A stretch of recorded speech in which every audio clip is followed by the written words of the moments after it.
Hello friends, welcome back to SSC smart classes. बहुत बहुत स्वागत करता हूँ आपका एसएससी स्मार्ट क्लासेस में। तो जिस तरह से इंडियन हिस्ट्री में आपको कंप्लीट करवाई थी बहुत ही बेस्ट हैंड रिटन नोट से, उसी तरह से मैं आपको इंडियन इकोनॉमी भी स्टार्ट करवा रहा हूँ। फर्स्ट लेक्चर अपलोड हो चुका है, अगर आपने नहीं देखा तो वो डिस्क्रिप्शन में जाके आप देख सकते हैं। तो आज फर्स्ट पार्ट में हमने देखा था types of the economic sectors and what are the कितने टाइप्स की इकोनॉमी होती है। आज हम देखेंगे इसके salient feature of Indian economy के। सबसे पहला देखिए लो पर कैपिटा इनकम।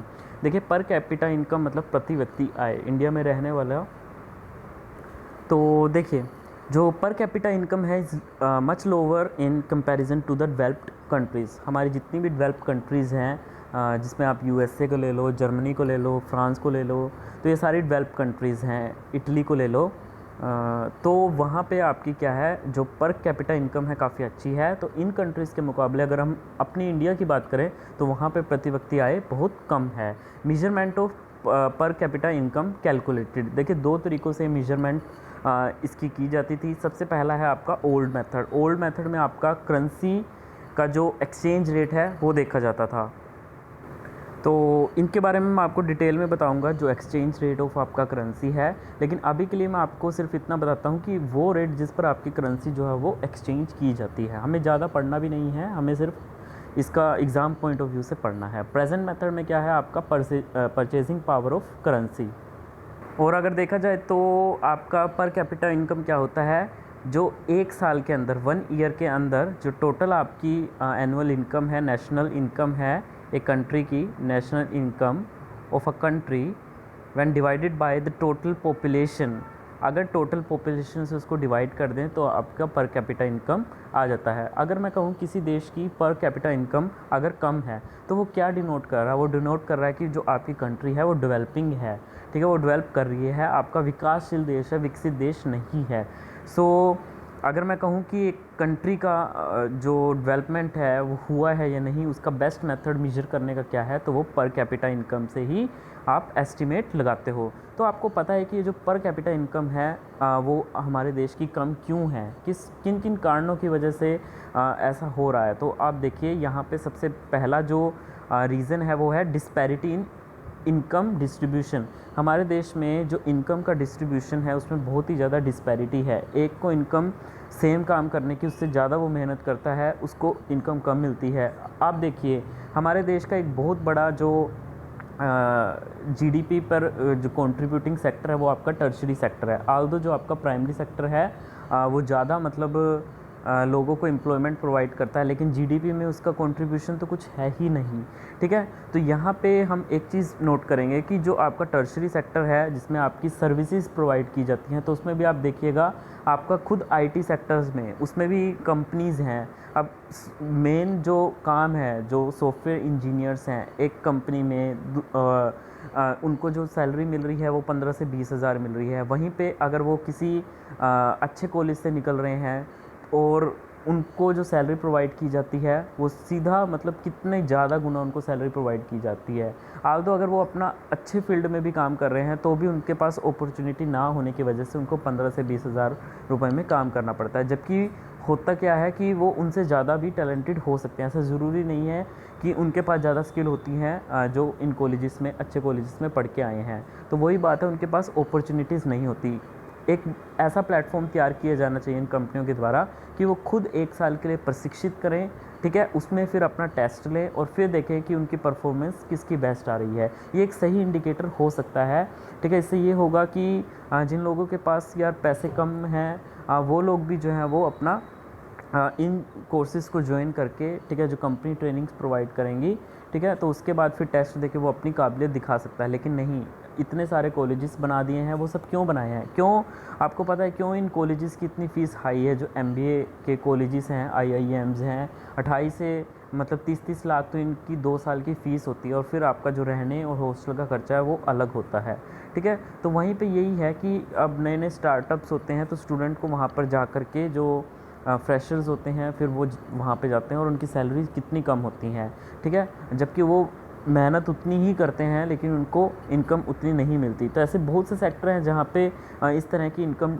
जो डिस्ट्रीब्यूशन है उसमें डिस्पैरिटी देखी जाती है। इसी वजह से इनकम डिस्पैरिटी देखने की वजह से वही बात है, एक तबके को तो मतलब कम तबका ऐसा है ठीक है। मतलब हमारे देश में अगर ये कहूँ कि थोड़ा सा तबका ऐसा है जिनको बहुत ही ज़्यादा सैलरी मिल रही है, ठीक है, और एक इतना बड़ा तबका ऐसा है जो मेहनत उतनी ही कर रहा है लेकिन उसकी सैलरी कुछ नहीं है। इसी वजह से क्या हो रहा है, पर कैपिटा इनकम में अनबैलेंसिंग आ गई है, ठीक है। तो वो प्रति व्यक्ति आय जो है वो कम हो रही है। तो फिर कैसे हमारा देश जो है डेवलप करेगा। तो देखिए हुआ क्या था, ये जो 5 ईयर प्लान बनाए गए थे, जिसमें क्या है आपको मैंने बताया था, 5 ईयर प्लान्स में हम कुछ टारगेट सेट करते थे कि जिनको हमें अचीव करना है, ठीक है। परफॉर्मेंस देखते थे, हम टारगेट सेट करते थे, फिर उनके ऊपर वर्क करते थे और फिर देखते थे हमने कितना अचीव किया है। तो उसी में एक सेकंड 5 ईयर जो प्लान था उसमें क्या हुआ था, एक सोशलिस्टिक सोसाइटी बनाने का हमने लक्ष्य रखा था। सोशलिस्टिक सोसाइटी, जिसमें मैंने आपको बताया था, जब मैंने इंडियन हिस्ट्री आपको पढ़ाया था उसमें जो सुभाष चंद्र बोस वाला था, उसमें तो मैंने आपको बताया था कि उन्होंने HSRA की जो है वो गठन किया था इसमें, ठीक है। तो उसमें जो S का मतलब था वो सोशलिस्टिक ही था। तो इसका मतलब ये होता है कि एक ऐसा समाज जहाँ पे सभी को समान रूप से अवसर मिलें, ठीक है, वो समान रूप से उनको आय के अवसर मिलें, कोई भी बिजनेस के कहीं भी घूम सके, तो हर चीज़ में इक्वल अपॉर्चुनिटी वो उनको मिले, एक ऐसे समाज की हम कल्पना करें, तो वो ही होता है सोशलिस्टिक। तो उसका लक्ष्य रखा गया था, लेकिन ये टारगेट आज तक भी अचीव नहीं हो पाया और ये आने वाले टाइम में भी अचीव नहीं हो पाएगा, क्योंकि हमारे देश में इतनी ज़्यादा इनकम डिस्पैरिटी है, गरीब अमीर में इतना ज़्यादा डिफरेंस है उनकी इनकम में, और मेहनत वो लोग ज़्यादा करते हैं जिनकी इनकम कम है, जबकि सैलरी उन लोगों की ज़्यादा है जो कुछ करते ही नहीं हैं, जो बहुत कम काम करते हैं, ठीक है। तो ये चीज़ काफ़ी देखी गई है। तो आगे देखिए, NSSO ने एक डाटा में कहा है कि हमारे देश की जो 39 पॉपुलेशन है, रूरल एरियाज़ की मैं बात कर रहा हूँ, उसमें 5% टोटल रूरल एसेट का 5% ही उनके पास है।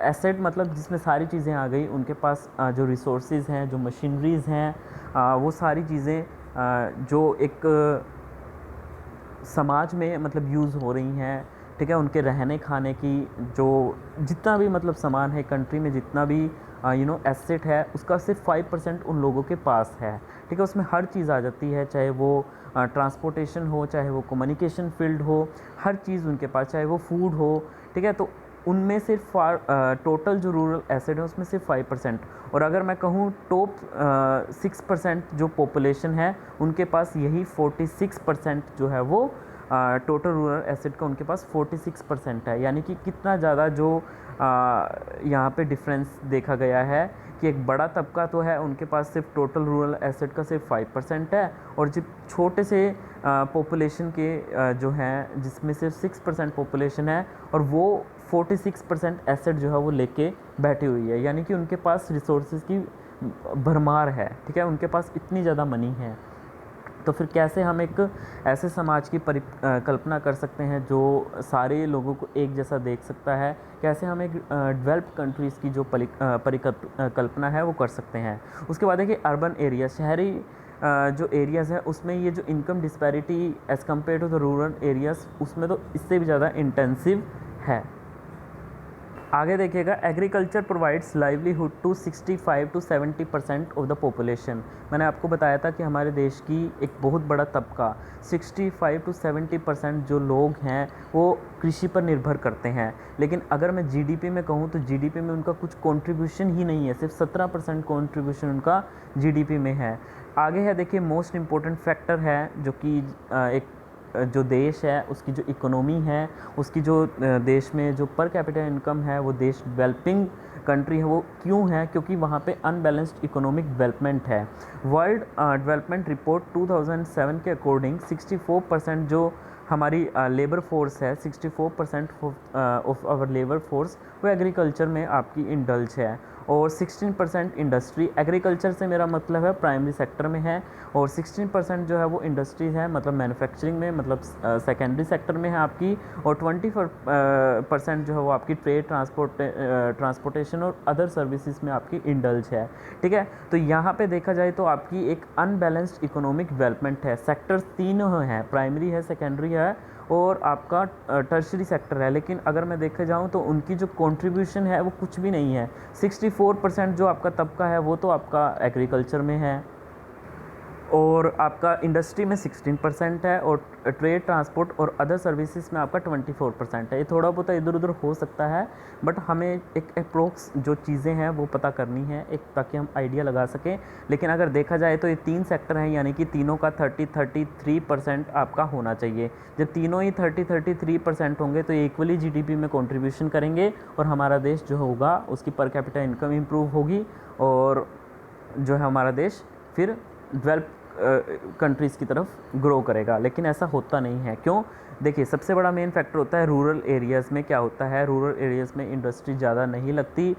क्यों वहाँ पे लोग इन्वेस्टमेंट, क्यों कंपनीज़ वहाँ पे इन्वेस्ट नहीं करती?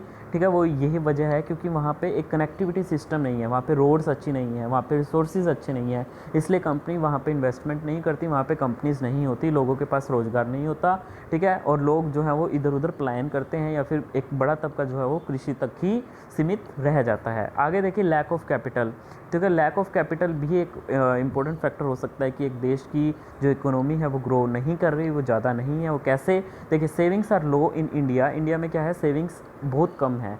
सेविंग लो होने का सबसे बड़ा रीज़न ये भी है इनकम डिस्पैरिटी। अब एक बंदे की जो मेट्रोपॉलिटन सिटी में रहता है, जैसे मैंने एग्जांपल दिया, वो आईटी कंपनी में काम करता है, और उसकी सैलरी सिर्फ 20,000 रुपये है, और वो भी 8-8, 9-9 घंटे आपका काम करता है। ठीक है, तो भाई वो अब देखिए वहाँ पे खर्चा ही 10 से 12,000 तो रहने खाने का आपका हो जाएगा, जिसमें आप पूरा लिमिटेड खर्च करोगे, और आपका ट्रांसपोर्टेशन का भी खर्चा है, और भी बहुत सारी चीज़ें। आप कहीं बीमार हो गए, या फिर इंश्योरेंस का है, तो अलग अलग चीज़ें हैं आपकी। और अगर आप और उसके बाद अगर आपकी मैरिज हो जाती है, तब तो ये खर्चा कितना ज़्यादा बढ़ जाता है, और 20K तो वहाँ पे कुछ भी नहीं है।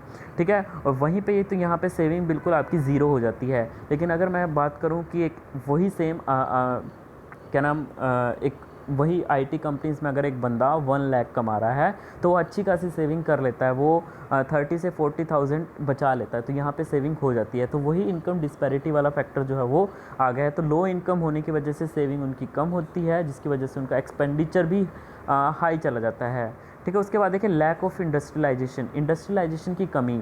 देखिए, इंडस्ट्री में क्या क्या चीज़ें यूज़ होती हैं, इंडस्ट्री में वैसे बहुत से फैक्टर होते हैं जिसकी वजह से इंडस्ट्री की ग्रोथ जो है वो होती है। सबसे पहले वहाँ पे जो मशीनरी है वो डेवलप होनी चाहिए। जितनी ज़्यादा आपकी एडवांस टेक्नोलॉजी वहाँ पे यूज़ होगी, या जो आपकी मॉडर्न मशीनरी, मॉडर्न टेक्नोलॉजी और मॉडर्न आपका मशीन यूज़ होंगी, उतनी वहाँ पे इंडस्ट्रियलाइजेशन अच्छी होगी, क्रांति आएगी वहाँ पे। ठीक है, इन सभी चीज़ों का अभाव है, तो इसी वजह से हमारे देश में जो है वो इतना ज़्यादा इंडस्ट्रियलाइजेशन नहीं है।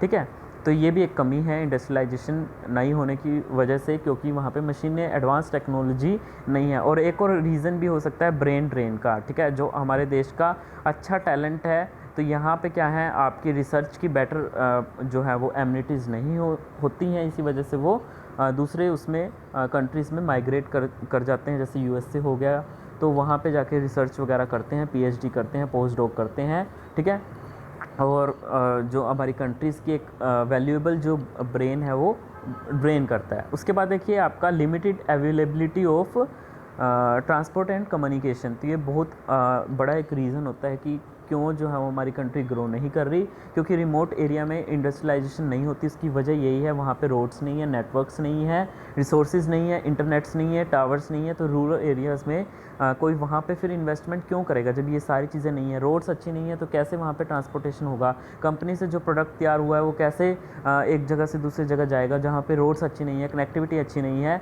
ठीक है, तो उसके बाद देखिए ओवरऑल डेवलपमेंट जो कंट्री की है वो इससे अफेक्ट होती है। उसके बाद देखिए आपकी ट्रेडिशनल सोसाइटी, इनडायरेक्टली ये जो ट्रेडिशनल आपके थॉट्स हैं, जिसमें आपके कस्टम्स हो गए, अंधविश्वास, माल प्रैक्टिसेस, देखा जाए तो ये डायरेक्टली अफेक्ट नहीं कर रहे, लेकिन इनडायरेक्टली बहुत ज़्यादा कंट्री के प्रोग्रेस जो है वो डेवलप करते हैं। वो बोलते हैं ना कि हमारी कंट्री में इतना ज़्यादा सुपरस्टिशन है, ठीक है, तो कैसे हमारी कंट्री जो है वो ग्रो करेगी। तो वही वाली बात होगी। यूएसए में हम कहें, दूसरी डेवलप कंट्रीज़ की अगर मैं बात करूँ, तो वहाँ पे कहते हैं कि कुछ भी ऐसे धर्म के प्रति आडंबर नहीं है वहाँ पे। ठीक है, तो वहाँ पे क्या है, वो डेवलप कंट्रीज़ हैं। तो इनडायरेक्टली जो है वो इफ़ेक्ट करता है, डायरेक्टली इफ़ेक्ट नहीं करती है चीज़। उसके बाद आगे देखिएगा प्लानिंग कमीशन। ठीक है, ये मैं आपको नेक्स्ट वीडियोस में बता दूंगा। ये वीडियो आपको अच्छी लगी हो तो इस वीडियो को लाइक कीजिए, चैनल को सब्सक्राइब कीजिए। धन्यवाद।